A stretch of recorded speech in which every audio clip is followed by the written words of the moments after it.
नमस्ते, चेतना रेडियो पर मैं डॉक्टर मीनाक्षी। आज हम चर्चा करेंगे हमारी यूरिनरी सिस्टम जो मूत्रवाहक तंत्र होता है उसके बारे में। उसमें आते हैं दो हमारे गुर्दे, और जो गुर्दों से पेशाब ले जाने वाली नली होती हैं उन्हें यूरेटर्स कहते हैं, और पेशाब की थैली और जो मूत्र करने का रास्ता होता है, पेशाब का रास्ता। किडनी क्या करती हैं? हमारे शरीर की सफाई करती हैं, शरीर के खून को साफ करके, और जितने भी टॉक्सिन्स होते हैं, गंदगी होती है, उनको पेशाब के जरिए बाहर निकाल देती हैं, और शरीर में पानी और क्षार का संतुलन भी बनाए रखते हैं, जिससे बीपी कंट्रोल रहता है, रक्त कणों और कैल्शियम पर भी नियंत्रण रहता है। आजकल आए दिन हम सुनते हैं कि किडनी खराब हो गई। विश्व में किडनी खराब होने की संख्या बहुत ज़्यादा बढ़ रही है, और भारत में भी बहुत से लोग इसकी चपेट में आ रहे हैं। स्त्री और पुरुष दोनों में किडनी फेलियर की प्रतिशत बहुत ज़्यादा हो रही है। किडनी रोग का कैसे हमें पता चलता है? क्या क्या लक्षण होते हैं? उल्टी होती है, भूख कम लगने लगी, आप सुबह सुबह लगता है कि जी घबरा रहा है, कुछ खाने का मन नहीं कर रहा, पेशाब कम लगता है, रात में भी जी मचलाता है, पेशाब ज़्यादा लगे या पैरों में सूजन आने लगे, पेशाब में झाग हो या अजीब सी स्मेल आने लगे, सांस फूल जाए, जल्दी थक जाएं हम, शरीर में खून की कमी बार बार खा भी अच्छा रहे हैं, आयरन भी दे रहे हैं, दवाई भी ले रहे हैं, पर फिर भी शरीर में खून की कमी हो रही है। और कम उम्र में अगर बीपी मिलता है, ब्लड प्रेशर बहुत हाई होता है, तो भी किडनी रोग होने की संभावना होती है।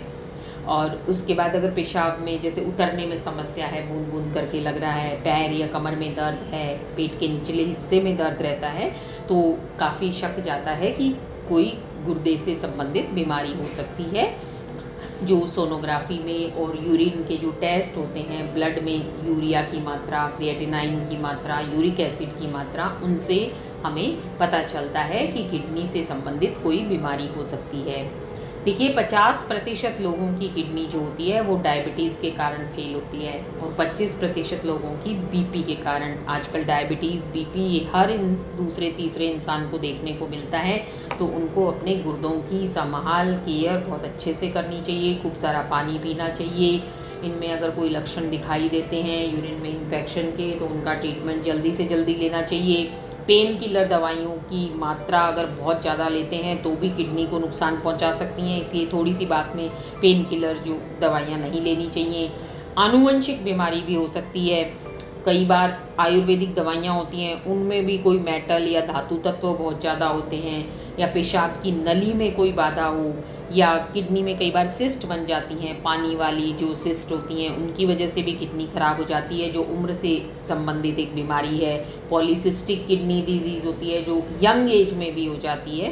तो किडनी खराब होने के काफ़ी ये कारण होते हैं, और किडनी खराब हो जाती है तो उससे पूरे शरीर पर प्रभाव पड़ता है।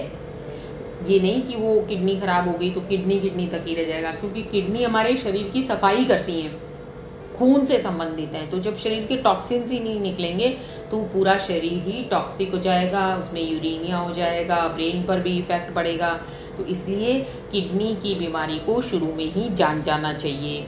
किडनी के रोग दो तरह के होते हैं। एक मेडिकल रोग होते हैं जिनका इलाज नेफ्रोलॉजिस्ट करते हैं। आजकल सुपर स्पेशलिटी का ज़माना है, स्पेशलिस्ट, उसके बाद आते हैं सुपर स्पेशलिस्ट जो विशेष तरह के अंग का इलाज करते हैं, और उसमें भी किडनी से संबंधित दो तरह के डॉक्टर होते हैं। एक नेफ्रोलॉजिस्ट होते हैं जो मेडिकल रोगों का इलाज करते हैं, ये दवाई द्वारा इलाज करते हैं। उसके बाद डायलिसिस भी इन्हीं के क्षेत्र में आता है, और किडनी प्रत्यारोपण हो गई और उसके बाद सही ढंग से काम करे, वो भी यही देखते हैं। किडनी का ठीक से काम न करना, किडनी में अगर सूजन आ गई है, पेशाब में इन्फेक्शन होता है बार बार, या नेफ्रोटिक सिंड्रोम हो जाता है, तो ये सारे डील करने वाले डॉक्टर नेफ्रोलॉजिस्ट कहलाते हैं। और जहाँ सर्जिकल रोग होते हैं वो यूरोलॉजिस्ट कहलाते हैं, जो सर्जिकल रोगों को डील करते हैं या सर्जरी करते हैं। जैसे इसमें एंडोस्कोपी या लेज़र से पथरी तोड़ते हैं, उसको लिथोट्रॉप्सी कहते हैं, ऑपरेशन करते हैं, या पथरी में, मूत्र मार्ग में कोई